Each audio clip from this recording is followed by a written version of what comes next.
When I realized my husband had started looking past me, it was not during a fight. It was not during a loud argument or a cruel sentence. It was during a quiet moment, so small that no one else would notice. That is what made it hurt the most. We were sitting in the same room, only a few feet apart.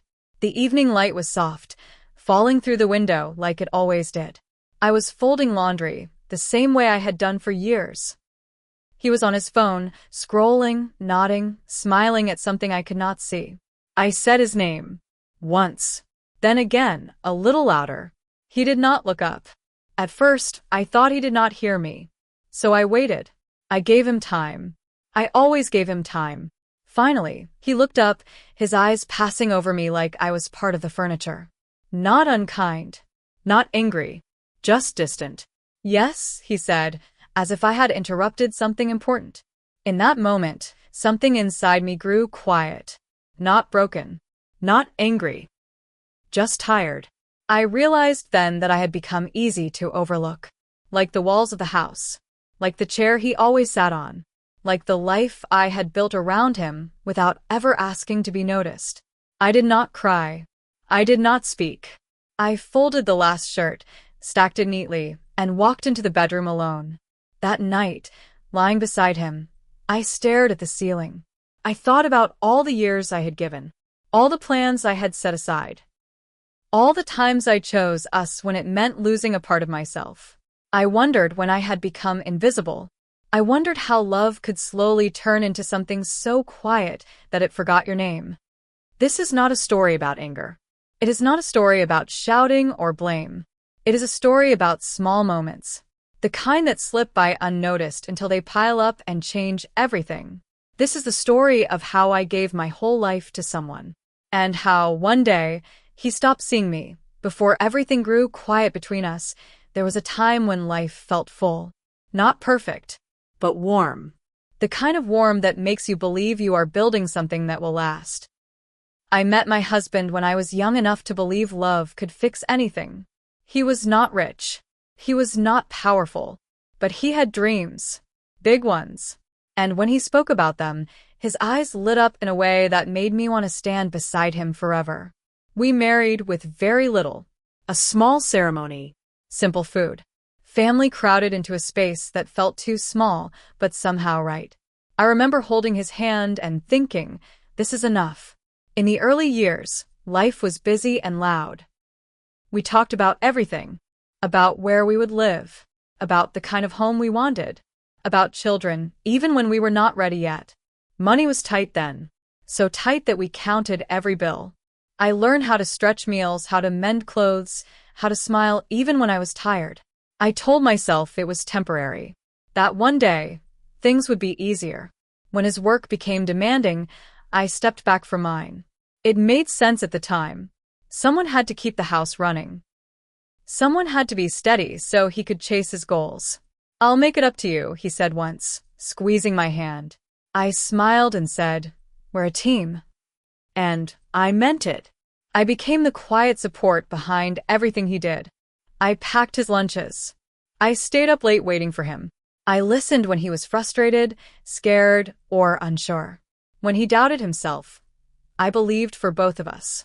Years passed like that, slowly, softly, without anyone announcing that something was changing. The house filled with routine. Morning coffee, evening meals, laundry folded the same way every time. I learned his habits better than my own. I stopped buying things for myself unless they were needed. A new dress felt unnecessary. A dream felt selfish. There was always something more important. Sometimes friends would ask, what do you do for yourself? I would laugh and say, I'm busy. Busy became my answer for everything. As his career grew, my world grew smaller. Not because he asked me to shrink, but because I believed that love meant stepping aside. I told myself, this is what marriage looks like. I told myself, sacrifice is love. At family gatherings, people praised him. They talked about his hard work, his success, his future. I stood nearby, smiling, proud, invisible. He would introduce me kindly. This is my wife, he'd say. And that was all. No stories about the nights I stayed awake worrying. No mention of the chances I let go. No reminder that his life was built on quiet hands that never asked for applause. At first, it did not hurt. I felt useful, needed, secure in my place beside him. But slowly, something shifted. Our conversations became shorter. He was tired. I understood. He stopped asking my opinion on things that mattered. I told myself it was fine. When I spoke, he listened but not deeply, like someone waiting for their turn to talk. Still, I stayed gentle. Still, I stayed patient. I believed love was something you held carefully, even when it grew heavy. I believed being strong meant staying quiet. I did not know then that silence can slowly erase you. The changes did not arrive all at once. They came quietly, like dust settling where no one thinks to clean. At first, I barely noticed them. Or maybe I noticed but chose not to look too closely. He began coming home later. Not every night. Just enough to make dinners go cold more often than before. I would wait with the table set, listening for his keys, telling myself not to rush him. When he finally arrived, he looked tired. So I asked fewer questions. I learned how to smile without expecting conversation. I told myself that being patient was the same as being loving. Our talks became practical. Bills, schedules, plans for things that did not include feelings. Sometimes I would share something small about my day. A neighbor's visit. A thought I had while cleaning. He nodded, eyes still on his phone or the television. "That's nice," he would say. And the moment would end. At night, we lay in the same bed but faced different directions. The space between us felt wider than the room itself. I would listen to his breathing and remember when we used to talk until sleep found us both. I missed that closeness more than I expected. When I tried to reach out, I did it gently, carefully, like someone testing cold water with their toes. "Do you remember when we used to sit on the porch?" I asked once. He smiled without thinking. "Those were busy days," he said, and turned the page of his book. Busy days. I wondered when our life together became something to look back on instead of live in. At family events, he stayed surrounded by others. Work friends. People who praised him. People who asked about his future. I stood nearby, holding plates, pouring drinks, making sure everyone felt welcome. I was good at that. I had years of practice. Once a relative asked him, "How do you manage everything?" He laughed and said, "Hard work." I waited, just a moment, to see if he would add anything else. He did not. That night, I stood at the sink washing dishes long after everyone had left. The water ran warm over my hands, but my chest felt cold. I told myself I was being sensitive. Still, something inside me ached. There were days when I felt more like part of the house than part of his life. I knew where everything belonged. I kept things running. But no one asked how I was holding up. When decisions were made, I was informed, not included. Trips, expenses, plans for the future. "I thought it would be easier this way," he said once. I nodded, even though I did not understand why easier meant quieter. I stopped correcting him when he forgot things about me. My preferences, my routines, my small joys. It felt strange to remind someone of who you are. There were moments when I caught my reflection in the mirror and barely recognized the woman looking back. She looked capable, calm, but tired in a way sleep could not fix. I wondered when I had last done something just for myself. I could not remember. Still, I stayed. I stayed because leaving felt louder than the pain of being unseen. I stayed because love does not always leave when it should. Sometimes it waits, hoping to be noticed again. I told myself this is just a phase. This will pass. But deep down, I felt something shifting. Not breaking. Just slowly moving away from me. The moment that changed everything did not arrive with noise. There was no argument. No sharp words. No door slammed shut. It came quietly, the way truth often does. It was an ordinary afternoon. The kind that blends into all the others. Light coming through the window. The house calm and stilled. I was sitting at the kitchen table, sorting old papers. Receipts. Notes. Small reminders of a life carefully managed. He was nearby, talking on the phone. His voice sounded light, animated. I listened without meaning to. Yes, he said, laughing softly. I couldn't have done it without the right support. I paused. My hands stopped moving. Someone on the other end asked something I could not hear. He answered easily. I handled most of it myself, he said. You know how these things go. There it was. Not said with cruelty. Not said with anger. Just said. I felt something settle in my chest. Not pain. Recognition. When he ended the call, he looked at me and smiled. A polite smile. The kind you give when nothing is wrong. Everything okay? He asked. I wanted to say so many things. I wanted to remind him of the nights I stayed awake worrying. The jobs I gave up. The year. I poured into making sure his life worked. But the words stayed inside me. Yes, I said softly. Everything's fine. That was the moment I understood something important. He did not forget my sacrifices. He simply stopped seeing them. They had become part of the background.